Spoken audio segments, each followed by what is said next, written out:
Well, thanks for clicking on this video and taking the time out of your day to join us on this walkthrough of migrating your learner records into Learn365. My name's Charles. I'm one of the senior solution specialists at Essential Computing. I've been here for 11 years and been working with Learn365 in its numerous iterations for the last 6 years. I'm delighted to be joined by our technical solutions expert, shall we call you that? That's fine. Yep, Stefan. I'll have that. Stefan heads up our support team on the Learn365 side, but he's also involved in a lot of our implementations for customers, as well as the importing and migration of existing learner records. So there's no better man to join me as we walk through this particular topic.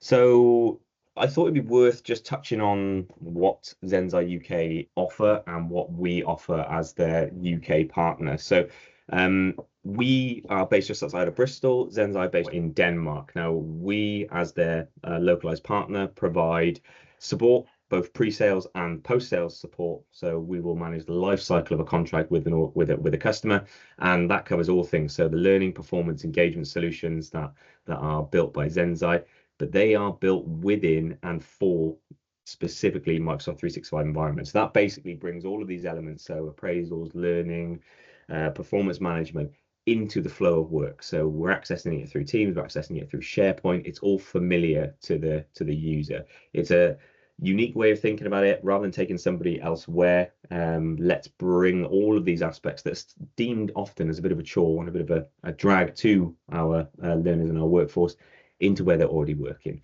We've got the added benefits of Microsoft security and authentication using Enter ID, which is absolutely fantastic, as well as managerial hierarchies as well. But the topic of today really is about what happens when an organization is transferring from an older system or a pre-existing system into Learn365. And migration is often a topic that comes up and a query that we face when we're speaking to organizations. So when it comes to migrations, us as Essential, yes, we specialize in Learn365 and all of the products under the Zensai banner, but historically, the crux of our business has been migration. So we've got a rich history of migrating data between systems. That's not just LMS data.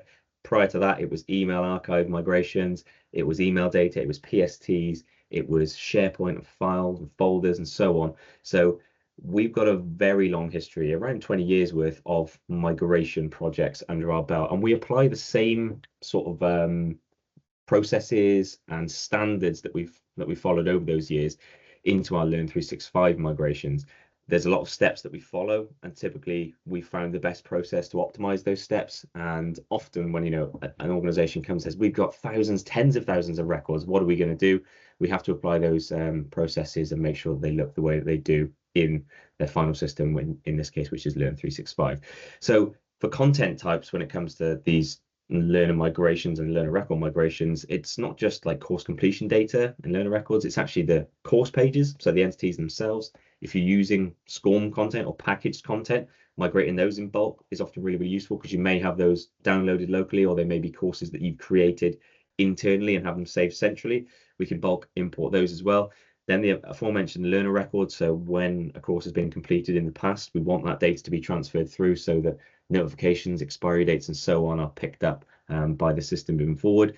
And if we've got any certificates that we're producing or we have attached to the completion of training, we want those to be tracked within the system so that learners have the historical record as well as their new ongoing progress tracked within the new Learn365 system. So this is a bit of a scoping plan that we'd follow with you, and Stefan will talk about this in a little bit more detail. Yes. So when you're migrating your data, the first thing to think about is where the data is actually coming from. Now, as Charles has said, we migrate data from lots of different people, and sometimes you'll have an existing LMS. It might be quite an advanced one, and you might have the option of actually creating like a report builder, creating a report, and you can get all the information out in like an Excel format, and that's brilliant. We have found as well, some people may not have an existing LMS and may have data scattered throughout the business, depending on who looks after it.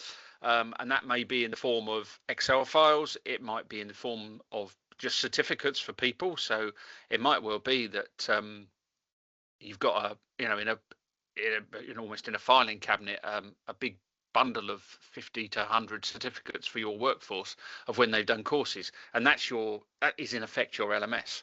The way we import them in is we can import them in with an import tool, and basically we have template files for all the different types, and that's from SCORM packages, courses, learner records, and certificates. And so by simply filling these forms in, you can then import that existing data into the LMS. And they're just a CSV file, aren't they? That's all the format they come in. Yeah, well, it's a CSV or an Excel file, yeah. Yeah. But it's a very simple file. It's not complicated. Good. The thing is, most modern LMSs will actually export in the same format, so you can export from an existing LMS into the same format. We can import thousands at a time. So there's no issue on the size or anything else. It's also a very good time, and as it says on the screen, where people use it to rationalize data. How much data do you need? Now, some people, for compliance reasons, like to go back 10, 15, 20 years. Others think, do I need to know that, for example, Bob Smith attended a time management course in 1980? The chances are you don't, and it's a perfect time to actually say, let's make this data perfect for what we need for a modern business. Once you've got your data in some sort of format, we always do a test run where we would pick people. Normally it's the L&D team, because they're the ones at that point who are looking at the system, and we would import their data, and then to sanitize the data, to check it's correct, to check it aligns with existing courses, and to check that the data is actually fit for purpose for what you need. The order of things is probably very important as well. We tend to suggest that you set your courses up first, and that may include importing SCORM packages, or it may not. But you set your courses up, you would then import the data against those courses. The courses don't have to exist in the LMS, but it tends to work better if they do. And those courses don't actually have to be published to the course catalog, right? It's just a case of being a course entity within Learn365 for the bits and bobs to be attached to. Yes, exactly. It's just a course entity, so that the information you're importing aligns with an existing course, and you can see the course progress. That's especially important for mandatory courses that happen every year. For example, GDPR.